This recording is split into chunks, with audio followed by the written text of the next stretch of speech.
I never imagined a single will could destroy my family.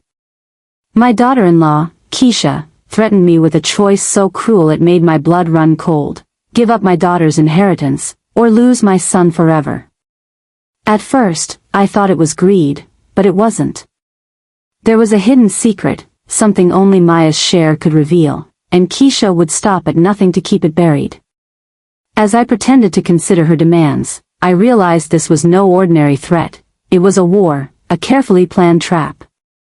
Every glance, every word from Keisha held danger, and the silence of my empty house felt like the calm before a storm. I had to uncover George's hidden files, the secret he'd locked away, before Keisha destroyed everything. What I found would change everything, revealing betrayal, danger, and a truth I could never have imagined. And the clock was ticking.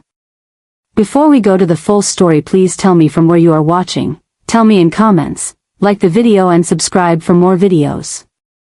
My immediate performance began with a strained phone call to Michael, where I choked out words of weary resignation, assuring him I would consider Keisha's demands to prevent further conflict, the necessary lies of a desperate mother buying precious, stolen moments, while every word felt like a knife twisting in my heart, a profound betrayal of the pure, honest love I held for my son, now contaminated by his wife's poison.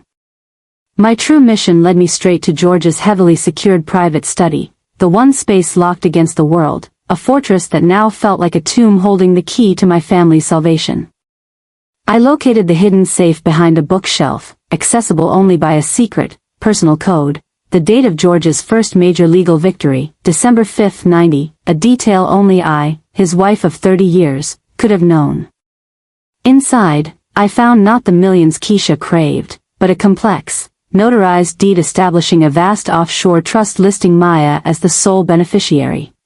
George's foresight to bypass the will and Keisha's immediate greedy scrutiny, a relief quickly overshadowed by the enormous scale of the trust, which hinted at darker, more illicit dealings.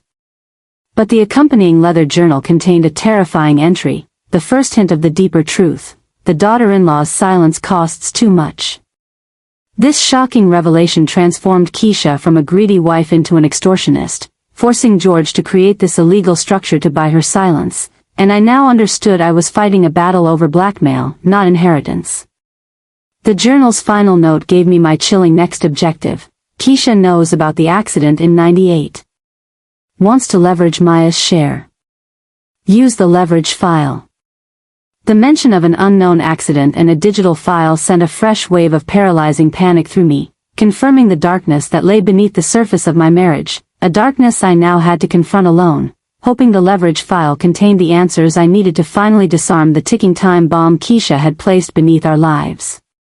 The search for the leverage file led me away from the typical places to the most mundane and overlooked object in the house, a non-functioning antique grandfather clock in the main foyer, a clock George had always strangely refused to fix, citing its charming historical silence, a peculiar sentiment for a man obsessed with precision.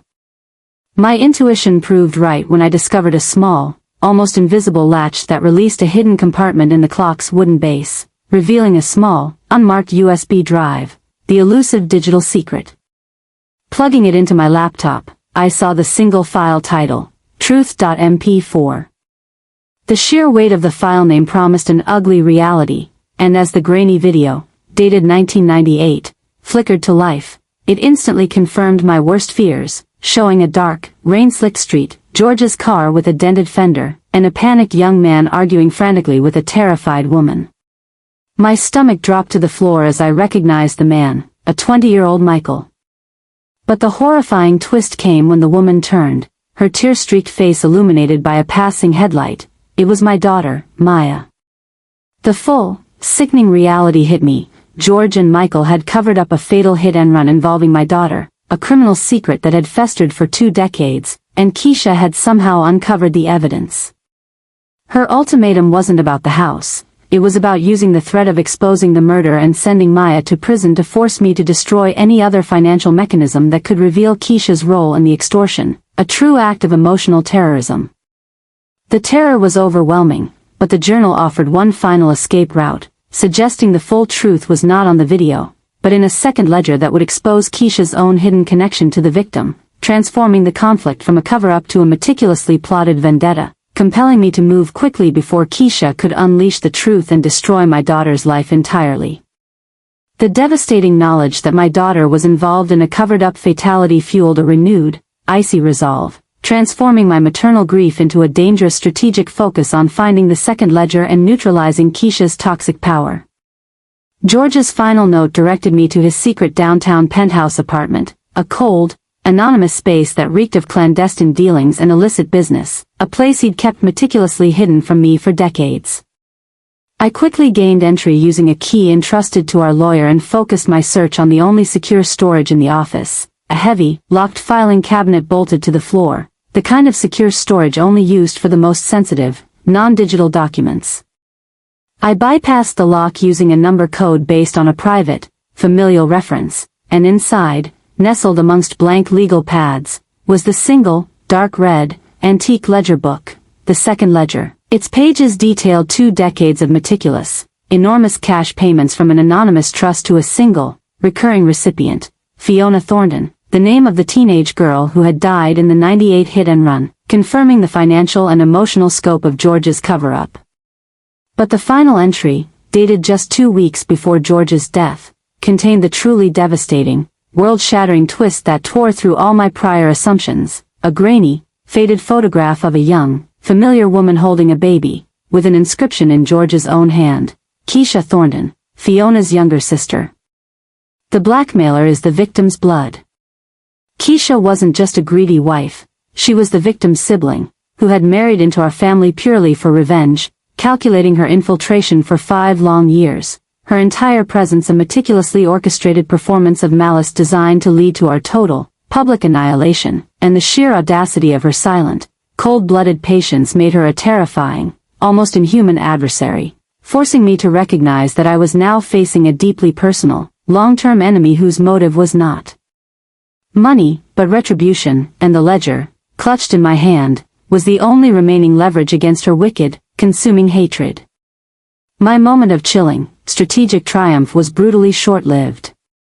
Just as I grasped the full horror of Keisha's decades-long vendetta and the profound sacrifice George had made to protect Maya, the apartment door clicked open, and the heavy footsteps of Michael echoed in the outer office, measured and deliberate, each step a hammer blow against my rapidly dissolving composure. I realized, with sickening certainty, that Keisha had been tracking me, using GPS or some other insidious method, and had deployed my own son, my terrified, conflicted son, as the final enforcement arm of her plot, confirming that she was not only ruthless but utterly thorough in her plans. As I stood, holding the ledger like a shield, Michael emerged, his face a mask of strained anguish and utter confusion, clutching a heavy, folded paper that scattered across the floor, the divorce papers. He was not here willingly, but a desperate, tortured victim of his wife's psychological manipulation, his presence a living testament to Keisha's absolute, monstrous control. Before I could present the ledger and expose Keisha's true identity, before I could tell him the full, horrific truth, Michael's eyes suddenly widened in pure, bone-chilling terror, his gaze fixed not on me, but on something directly behind my shoulder, and a faint, muffled sound, the click of a door, the soft thud of a weight being shifted, echoed from the adjoining utility closet, a sound that instantly escalated the tense, familial confrontation into a life-or-death crisis, a horrifying realization that Keisha was not alone in her mission, or perhaps, a sign of a completely new, unforeseen danger. A shadowy figure, small and impossibly fast, burst from the utility closet, moving with the cold, lethal intent of a trained predator, their presence a shocking, terrifying intrusion into the already explosive scene. The glint of polished silver caught the harsh overhead light, an antique, silver-plated paperweight, the kind George had always kept on his desk, now held high, brought down with crushing force. The target was Michael. A horrifying, impossible twist hit me with the force of a physical blow. The attacker was not Keisha, but an unknown third player, an assassin whose sudden, brutal appearance shattered the already complex web of betrayal, confirming that the entire conflict was far larger and deadlier than a mere family vendetta, and the fact that they attacked my son, the primary executor, suggested their motive was not revenge or blackmail, but a clean sweep. Michael crumpled to the floor with a sickening, final thud, and as the assailant turned toward me, slowly, deliberately, the harsh office light illuminated a face that was vaguely familiar but utterly shocking in this context. It was the young, quiet paralegal from George's law firm, the very woman who had prepared the initial divorce demand, now revealed as something far more terrifying than a secretary, confirming that George's life was riddled with deceptions far beyond his marriage. The paralegal, her eyes now chillingly empty and focused, stood over Michael's unconscious body, the paperweight stained a horrific crimson. I realized the profound and sickening final shock that eclipsed every previous revelation. George had not just been involved in a hit-and-run cover-up or Keisha's extortion. He had been involved in an entirely separate, massive financial crime with the paralegal, who was his true partner in illicit dealings, and she was here to secure the evidence that would expose her role, the leverage file and the second ledger, by eliminating Michael, the key witness and executor. The family drama had exploded into a deadly plot of corporate fraud and murder, transforming the gentle lawyer I knew into a high-level criminal. Her motives were purely self-preservation, and she was neutralizing all threats. I knew the clock had run out, and as the paralegal raised the bloodied paperweight again, her focus shifting to me, the single witness, I realized the ultimate danger was not Keisha's revenge, but this cold, calculating killer who had been hiding in plain sight, a professional threat far more immediate and terrifying than anything I had imagined, leaving me standing alone, facing a literal executioner. With the paralegal momentarily distracted, focused on eliminating the witness, a low, guttural sound escaped Michael's lips, a sound of immediate, life-or-death consciousness, his hand weakly reaching out. In a final, desperate act of maternal sacrifice and defiance, I seized the moment, lunging forward, not toward the door, but toward the large, open window overlooking the chaotic, rain-slicked city streets, pulling the heavy, dark red second ledger from my coat and hurling it with all my remaining strength out the window and into the torrent of traffic below. This was a deliberate, calculated move to destroy the evidence of both Keisha's revenge plot and George's financial crime, denying the killer and the blackmailer the final piece of the puzzle and giving Michael a second, agonizing chance at life.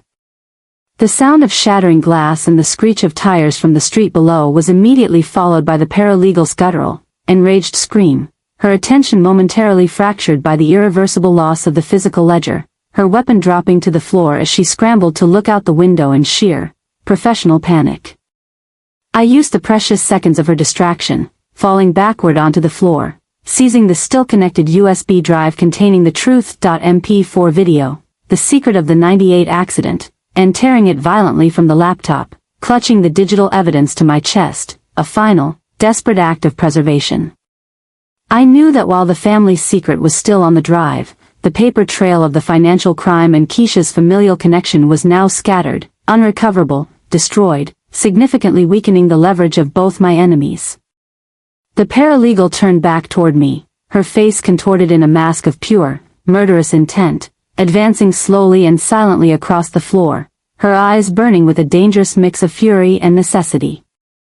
The will, the divorce, Keisha's revenge, all were forgotten, overshadowed by the immediate, life-or-death crisis of facing this professional killer. I was trapped in George's secret world, clutching the final, damning secret of the '98 accident and facing a cold-blooded assassin who held the key to George's ultimate betrayal. The final second stretched into an eternity. I braced myself for the final, lethal confrontation, knowing that the battle for George's legacy had boiled down to a single, desperate fight for survival. The paralegal was close now, her hands outstretched, the shadow of her intent falling over me like a shroud. I was left alone, with my unconscious son lying nearby, a heartbreaking testament to the lethal secrets hidden within our supposedly perfect family. My only remaining weapon was the small, plastic USB drive, containing a truth so toxic it had triggered a chain reaction of blackmail, betrayal, and murder.